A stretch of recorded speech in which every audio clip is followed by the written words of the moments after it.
Ребята, всем добрый вечер. На сегодня я закончил нашу работу. Что сделал? Сделал такой интересный карниз из кругленного кирпича.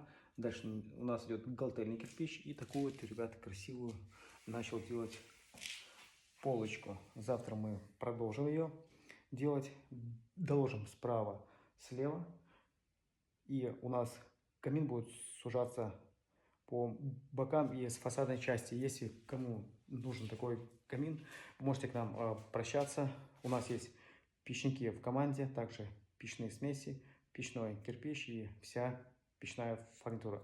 А если чего нету, привезем под заказ. Мы есть также на ютубе, в тиктоке, в инстаграме и во всех соцсетях. Вы можете к нам обращаться и сделаем вам такую красоту. И не только. Всем хорошего вечера.